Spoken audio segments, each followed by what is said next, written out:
Hello, I am Aniruddha Tavle, lecturer in Computer Technology Department, Kekevac Polytechnic, Nasik. Hello friends, in this session we will discuss about different DCL commands.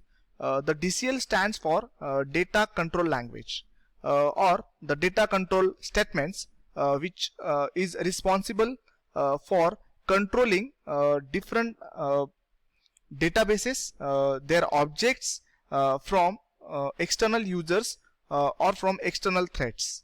These DCL commands actually providing security in terms of providing certain permissions or rights. For understanding the point or the concept DCL commands, you must aware of the point of privilege. And that privilege point or concept is nothing but a kind of a permission. Generally, those permissions are get offered by owner of a database to a third party user or a user of a databases. Owner or the database administrator both can provide certain privileges. There are multiple privileges available like create, alter, modify, update, truncate, rename and all, etc. Let us start the point by creating a user within your database. Which is a very easy task and which must be executed in your SQL prompt, which has the syntax create user, username identified by password. So here you have to provide the keyword create user. So after create user you need to provide the username. So Anil here is the username, then identified by a password. So you have to keep a password. So for this case I have kept the password as Anil123, and the final query comes now create user Anil identified by Anil123.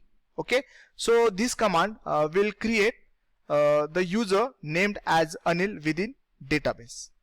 Now after creating user we will go different DCL commands one by one, and the first DCL command is a grant command. Okay, as the name suggests, it is nothing but granting something or allowing something. Now who allows? Obviously owner of a database will allow, but to whom it will allow?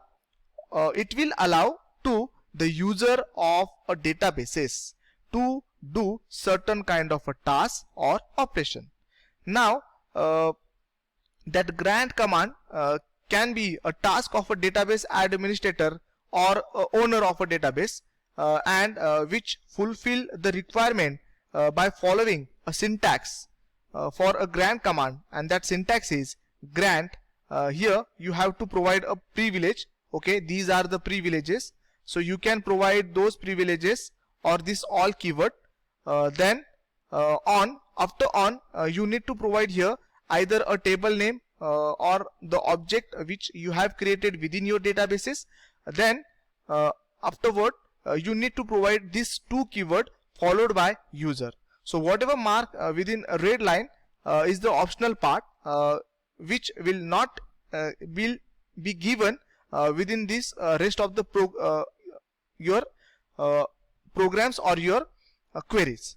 So let us have the example for this grant command, and that example is grant select on T1 to Anil. Here this grant is nothing but from this grant.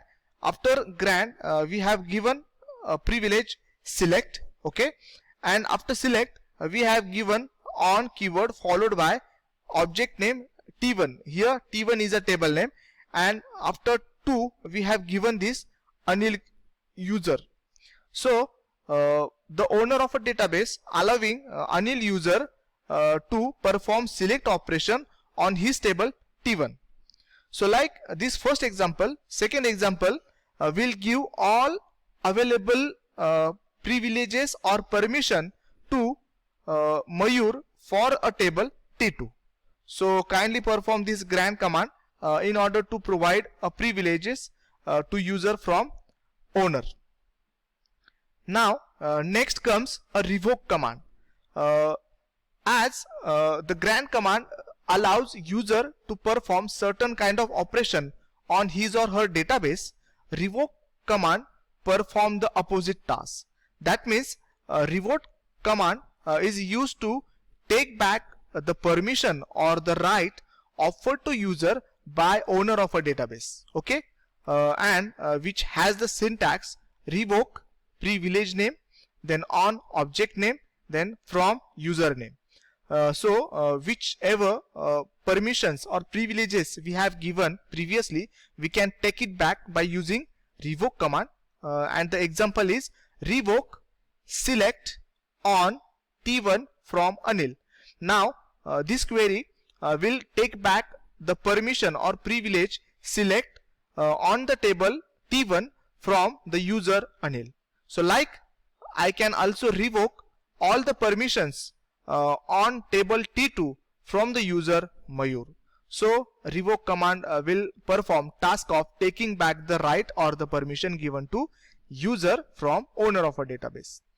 Next comes a commit statement. Commit is equivalent to save task in your MS Office. So what is task of save?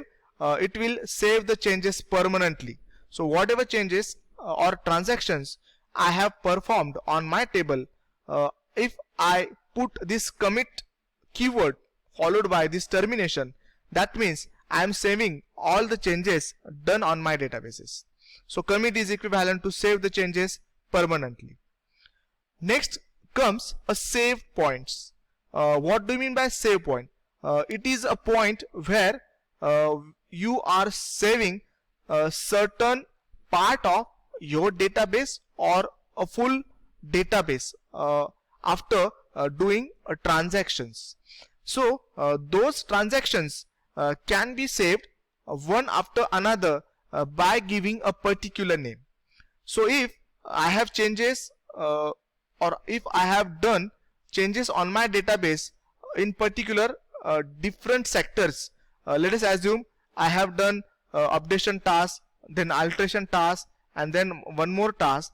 So those different tasks can be saved at regular intervals, and that regular interval is nothing but a save point. So generally save point can be used to save the data at a particular point, and which has the syntax save point sp1. So this save point sp1, that means I am saving the changes to the particular point, and that is termed as sp1. So after saving a save point, I can perform multiple operations, like I can perform commit, I can perform rollback, or I can perform next save point also. So this is a save point. Next one and the last keyword or the command of a DCL is a rollback command. Okay, the commit save the changes permanently, and which is used to control S or save command, but this rollback is equivalent to control Z or undo command. That means whatever the changes made by on a database, I want to revoke or I want to unsave those changes. So rollback is equivalent to unsave. Okay, that rollback can be performed after doing your regular transactions or after performing task of a save point also, and the general syntax is a rollback. So if I have fired this rollback command, that means whatever changes made on a database up to this point, I am unsaving those changes. And if I write rollback to sp1, that means whatever changes made up to the sp1, that is a save point 1, I am unsaving those changes.